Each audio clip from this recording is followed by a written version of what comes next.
তবে কি আবারও প্রতিশোধের খেলায় মেতে উঠেছে ভারত? দেশটির প্রধানমন্ত্রী হুঁশিয়ারি উচ্চারণ করে বলেছিলেন, এই ঘটনায় ষড়যন্ত্রকারীরা ছাড় পাবে না। এরপরই প্রকাণ্ড বিস্ফোরণে কেঁপে উঠল পাকিস্তানও। এই ঘটনার পর নানা জল্পনা কল্পনা শুরু হয়েছে।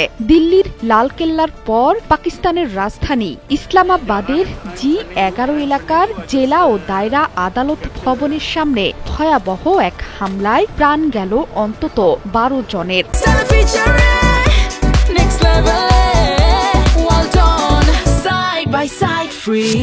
আহত হয়েছেন অন্তত 27 জন। তাদের মধ্যে কয়েকজনের অবস্থা আশঙ্কাজনক। ইসলামাবাদের ঊর্ধ্বতন কর্মকর্তার বরাত দিয়ে এই তথ্য জানিয়েছে পাকিস্তানি দৈনিক ডন।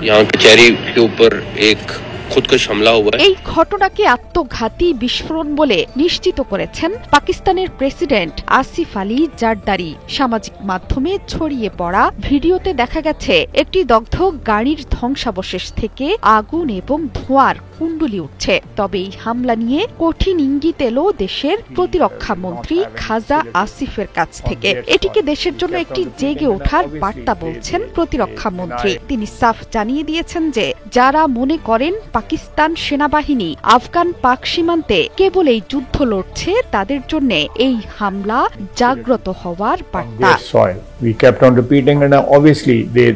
বিস্ফোরণের তীব্রতায় ক্ষতিগ্রস্ত হয়েছে আশপাশে থাকা গাড়িগুলো। হামলা সম্পর্কে বিস্তারিত জানিয়েছেন স্বরাষ্ট্রমন্ত্রী মহসিন নাকভি। 12:39 আদালত প্রাঙ্গণে বিস্ফোরণের ঘটনা ঘটে। এই ঘটনায় হাসপাতালগুলোর সাথে ব্যক্তিগতভাবে যোগাযোগ রাখছেন প্রধানমন্ত্রী শাহবাজ শরীফ। হামলাকারী প্রথমে আদালতের ভেতরে প্রবেশের চেষ্টা করে, এজন্য আদালতের বাইরে 12 মিনিট ধরে দাঁড়িয়েছিল সে। প্রথমে আদালতে প্রবেশের চেষ্টা করলেও পরে থেমে থাকা গাড়িকে লক্ষ্য করে হামলাকারী। পরবর্তী কয়েক ঘন্টার মধ্যেই হামলাকারীকে খুঁজে বের করার ব্যাপারে সবাইকে আশ্বস্ত করেন তিনি।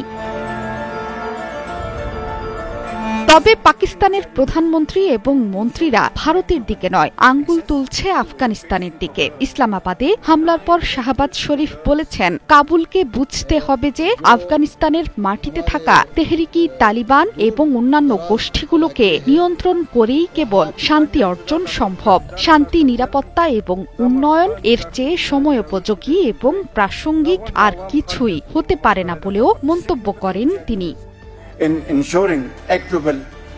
সোমবার সন্ধ্যায় লালকেল্লার সামনে দাঁড়ানো গাড়িতে ঘটে ভয়ঙ্কর বিস্ফোরণের ঘটনা। মারা গেছেন অন্তত 9 জন। নিহতের সংখ্যা বাড়তে পারে বলে আশঙ্কা করা হচ্ছে। তদন্তকারীরা বলছেন, জনবহুল এলাকায় পরিকল্পনা এঁটেই গাড়ি বিস্ফোরণের ছক কষা হয়েছিল। ভারত পাকিস্তানে অল্প সময়ের ব্যবধানে এমন বিস্ফোরণে দুই দেশের শত্রুতাকে দুষতে চাইছেন সমালোচকরা। জোহরা চৌধুরী, সেতু, 71।